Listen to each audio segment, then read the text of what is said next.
Hi there, welcome to Homekeepers.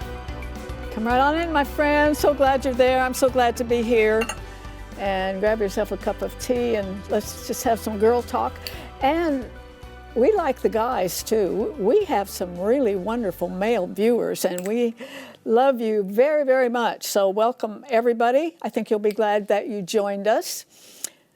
We are called Homekeepers and that's what we believe in, that one of the greatest needs in the nation today is for somebody to be at home and to keep it, and we're talking about keeping those people in the home on the straight and narrow and giving God the glory in your home and making sure that it's one that pleases Him. That's what we're all about. Now, when I tell you the name of my guest, I think a lot of you people will say, oh, yes, I know her, or I've heard of her or something. Her name is Gloria Elliott, and she's maybe sung in your church because she's been on the road for 50 years. I'm telling you, that is impressive. And a lot of times she's just driving by herself. The Lord gave her a beautiful voice that is still there. I hate to say it, but sometimes women's voices kind of, get a little bit thin as they get older. And she's still got it, and she's still traveling for the Lord. So if you haven't met her, you're going to love her, but I have a feeling a lot of you have heard her. Glad to have her. And I'm going to join Stephanie to make a lemonade pie. It's a recipe that's so easy, it's just embarrassing. I mean, my great-granddaughter could make it in a heartbeat. But, I'm kind of anxious to taste it because sometimes these real simple things pretty good, and you might want to use it even for company. We'll let you know. We'll give you an opinion. Before I join her, though, I want to again offer you the booklet by Max Lucado, Less Fret, More Faith. When has anything ever been more appropriate than right now? Right now, every once in a while I have to stop and say to myself out loud, God has not given you a spirit of fear. Because everything that's happening in the world today, and certainly in the United States, a blanket of fear, just one on top of the other. But that's not from God. And so a lot of you know what a great writer Max Lucado is. If not, we would like for you to have this book. Just ask us for it. And for any gift, you can write to us at Box 6922, Clearwater, Florida 33758. Or call 1-800-229-0059 for those credit cards, debit cards, those cards that Stephanie uses, and we will get it right out to you. Because I'm standing here with Stephanie, and you don't mail out checks anymore, do you? I do not. I can't tell you the last time I used a check. Really? I don't, Really? Well, anyway, this is, I love this girl because she's always got Christmas in her heart. I think about Valentine's Day, you start working on Christmas. I'm talking December 26th. I'm on to the next year. So is this partially done? This is partially done. So this is not really Christmassy. My mom has this really cute bird kind of thing, home decor. My sister loves it. I wanted to make her one. I couldn't find anything even close. So I decided, I bought this little house. It's so stained cute. it. I added a light to it. I'm going to add little Christmas fixtures, just for all year round, though, for her to have a little night light. Under $10 to make. I mean, so if you see something you like, you can make it, too. Yeah, I wanted to bring up something, because this is so easy. This is so easy.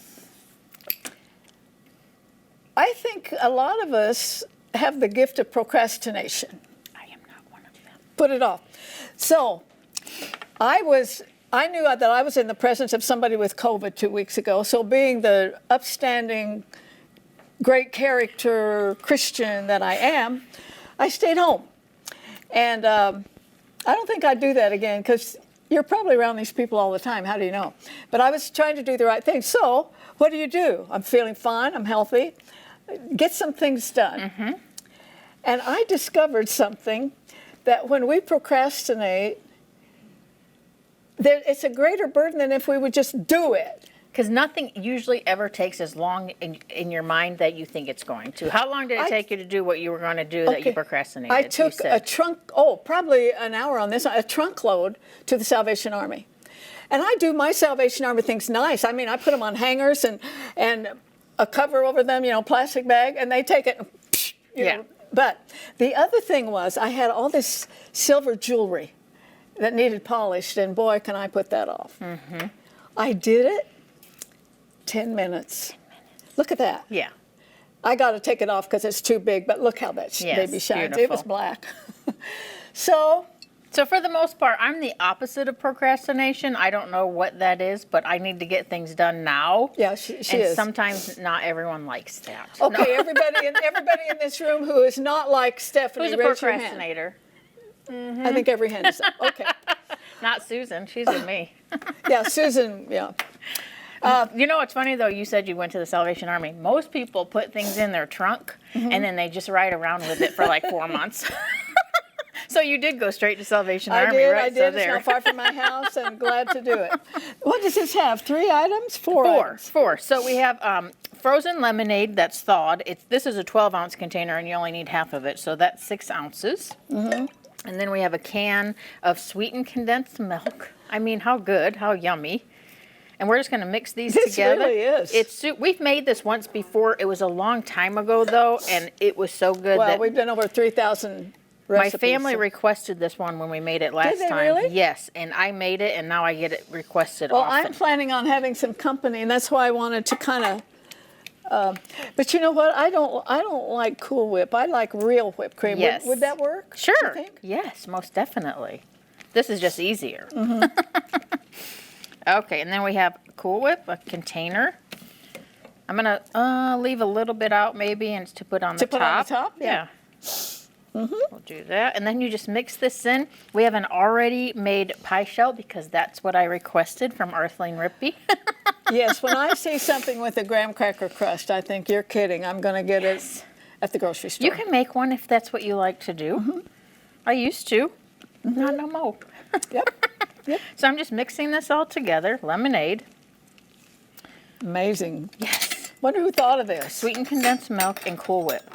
I don't know. I have a feeling some mom or dad, a lot of these recipes came from looking in your cabinet and going, this is what I have. What can I create? I call it shelf cooking. Okay. I'm putting this in here. I'm going to put the other Cool Whip on top, and then we're going to put it in the refrigerator and let it set. You know, that's it. I was in Stephanie's office, I think last week, and we were talking about our viewers, and we really, truly love you. Yes. That's true. And she showed me when she was battling breast cancer, all of the cards and letters. I didn't know you got that Listen, many. I still have them close because every once in a while I need a pick-me-up and I open that drawer and it's all these cards I and all didn't these know nice that all letters that came. people sent me that don't even, you only know me because I share a little bit too much about my life probably. But it gives me a pick-me-up to know that there are just people out there that really care. I don't know if I would ever think of sending a letter to somebody on TV that was, but that changed my whole thought process for sure. Well, we have the It meant best. so much to me. Look at that. I'll let it's you get that out beautiful. because you're steadier than I am. Every time we have a pie like this, all I can think of is the spatula episode where the spatula broke and I took the one bite that had the broken piece in it. Well, it's awfully pretty. Oh, it's gorgeous. It's so light and refreshing. That is very Yes, good. it's a perfect dessert if you don't want something heavy. Yeah, I think I would try to decorate the top a little. It's delicious. And don't ever tell how you made it, or don't ever tell, how many ingredients are in it. So if you want this recipe, it's all free. Information is coming up on your screen. Get it the way that's most convenient to you, and we will get it out to you. And now if there's a chance you've never met Gloria Elliott, you will, and you will love her. So stay right there. If you would like a copy of today's recipe, you may receive it by contacting us through social media as listed on the screen. When requesting a copy through the mail, be sure to include a self-addressed stamped envelope. Thank you, and please know we always appreciate hearing from our viewers.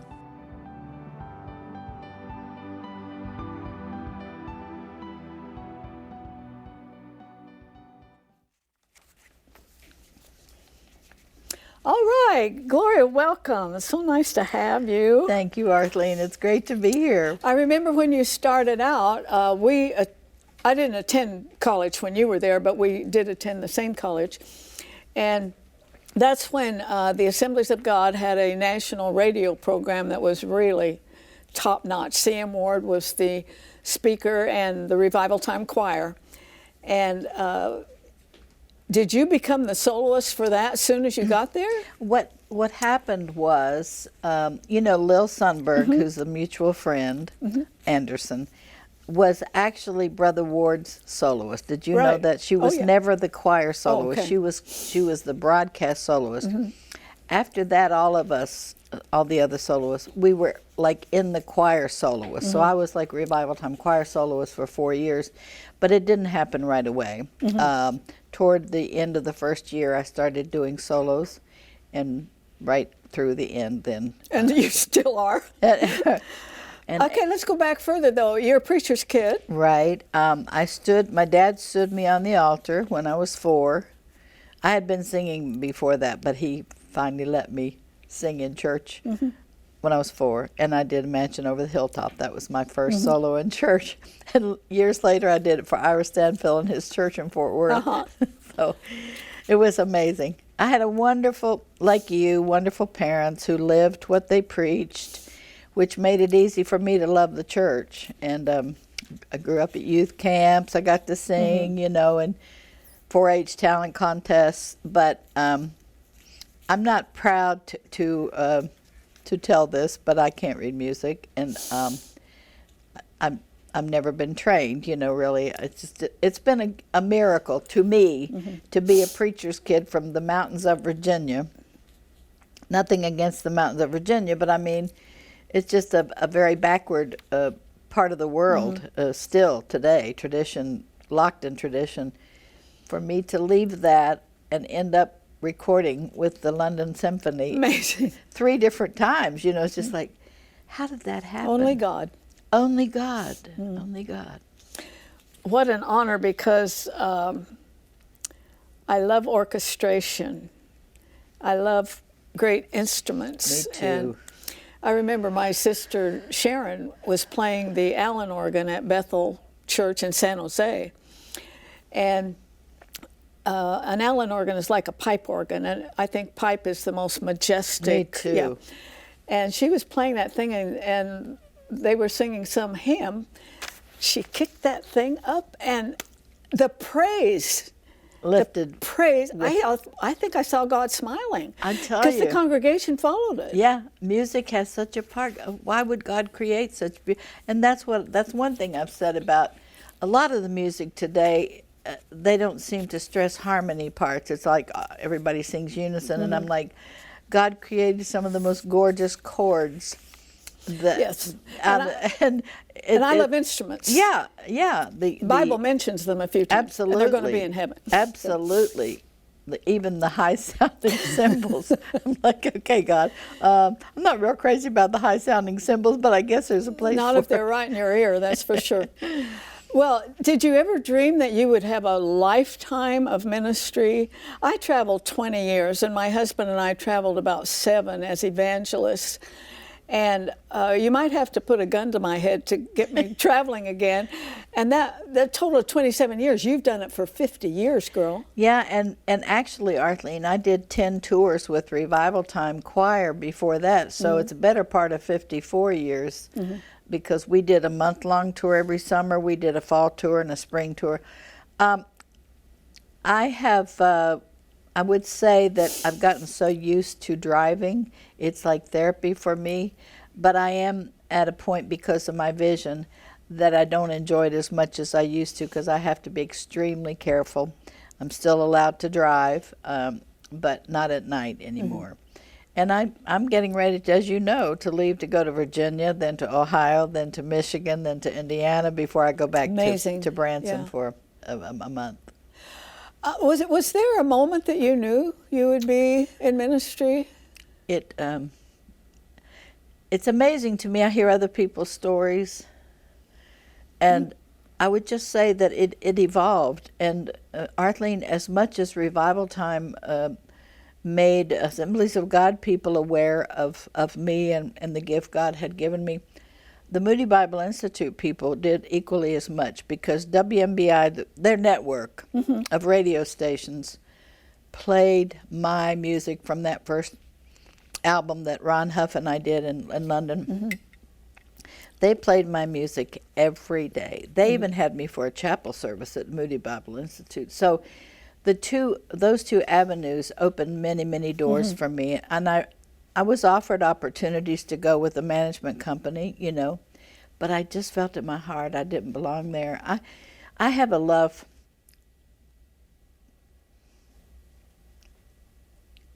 for small, out-of-the-way places, you know, where nobody wants to go. There's no great lights, you know, and no big marquee. Yeah.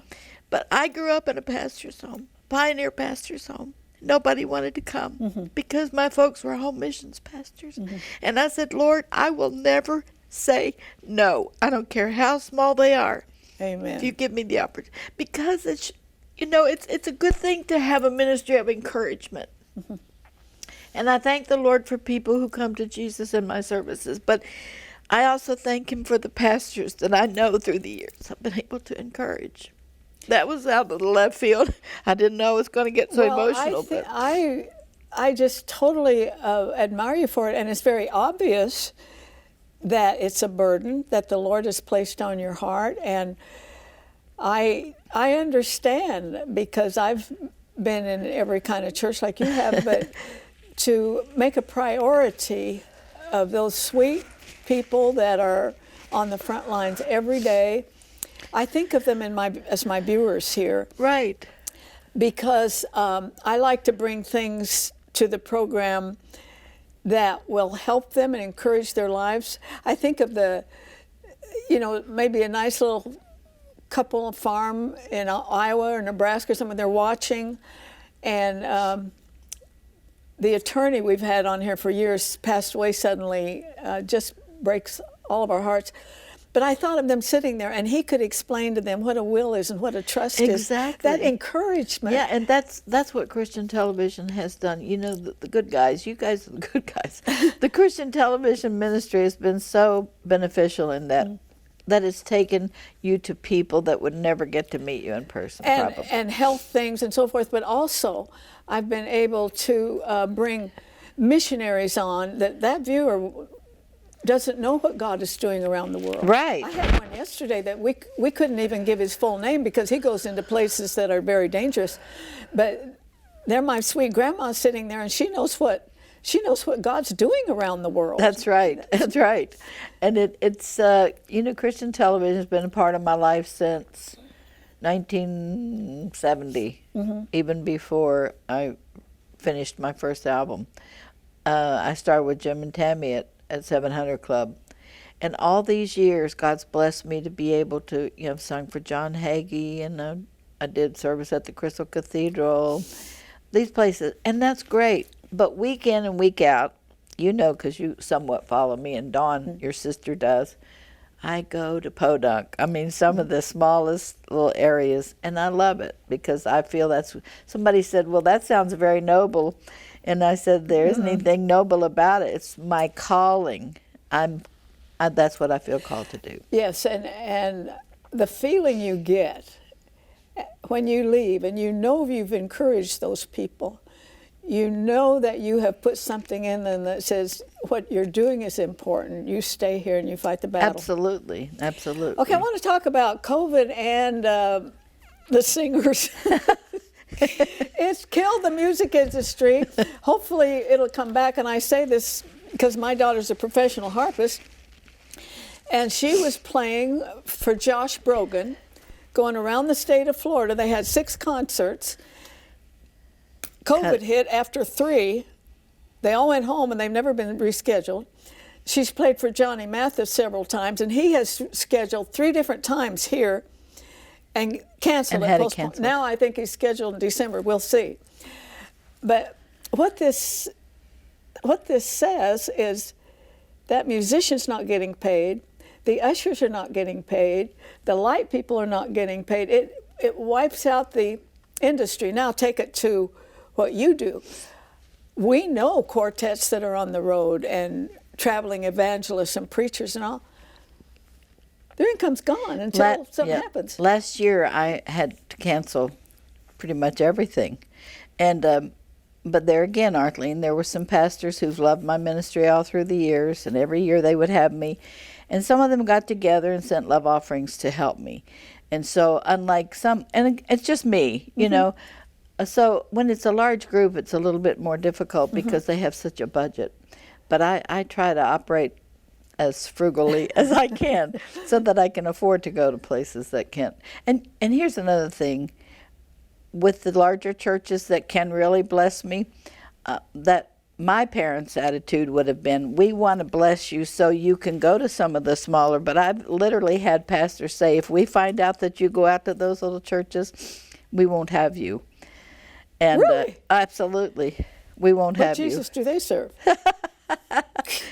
because they were advertising me as a big deal in their church, and they didn't want to find out that I'd been some little old church outside of the major city. Anyhow, it's been a real learning experience. You know, the ministry is when you ask the Lord to help you to grow, He will. I would also like to say that as we age, you know, and we don't like new things and all, I get all that, but I'm telling you, traveling ministries enrich people. When I was growing up in church, we'd have a prophecy teacher come in. We had evangelists. We had musicians. Missionaries. It all enriches the body of Christ. Absolutely. And I said to I think the wise pastor brings them in. I said to one pastor, he said, you know, we don't bring people in anymore because we have so many. I said, okay, just think about this. It's good for the missionaries and the evangelists to be here for the church. It's scriptural. But what about the church being here for the missionaries and the evangelists? So maybe you don't need me, but I need you. So there's the way to think about it, that we can all work together in the kingdom. If I didn't feel I was really called in ministry, I would have given up a long time ago. Well, the scripture states, you know, He gave some evangelists, the apostles, all the way down the line. There was a difference in ministries because we need all of it. And prayerfully, when this thing is over, I'd like to see pastors consider more some of these traveling ministries. Absolutely. Enrich your people. Absolutely. And it's that whole reciprocation thing. You know, we want to be a blessing, but we need to be blessed as well. It's a reciprocation. I want to say that, and this is not a flattery, but I'm so blessed by you and inspired by you. Your faithfulness, always a gracious lady. I'm telling you, it's been powerful, Arthelene. The imprint that you're leaving thank you. On different people. And your sister, Dawn, you can tell her from me. I'm one of her biggest fans. I love that lady. And she can play the piano like concert. Absolutely. And it's a joy to be here with you today. And I don't plan to tour anymore, but I will still be active in ministry on weekends wherever I'm staying. In a way, you blow my mind. I mean, 50 years driving around the nation. Give me an overview of your concerts. Do you do a little preaching and an invitation? I do, and I'm an evangelist, so yes, I do. I give the pastor is my boss, okay?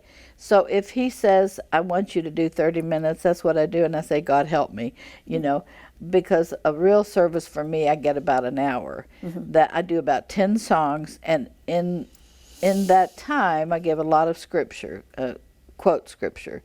And then at the close, if the pastor allows me the freedom to give an invitation, I do that, and I pray with people, and so that's what, and it's really funny. I've had some older men in the church come to me and say, young lady, you know, we love your singing, but I'll tell you what, that was some good preaching today. And I say, oh, don't call me a woman preacher. I can get by with more if I'm just a speaker. Don't call me a woman preacher. Yeah, sometimes terminology gets in the way. Yes, indeed. So you've got one more tour. And then you're just going to go out on a weekend? Like when I'm in Branson, which is one of the places that I live for most of the year, like 7 months, I'll go out to Oklahoma, Arkansas on the weekend and come back home. And then when I'm here in Florida, 5 months, I'll go out around here, different places, and still minister as long as that's what the Lord wants me to do. And people keep asking. Even this year, I've had people call me that I've never been with before, and I'm like, you know, I'm going to be 75 in April, and you're still wanting. My brother used to say, Gloria, they're not going to want to hear you sing when you get in your 70s. And I said, well, I don't know about that. Let's see, Tony Bennett, Well, in my experience as a minister of music, women's voices break down quicker than men's.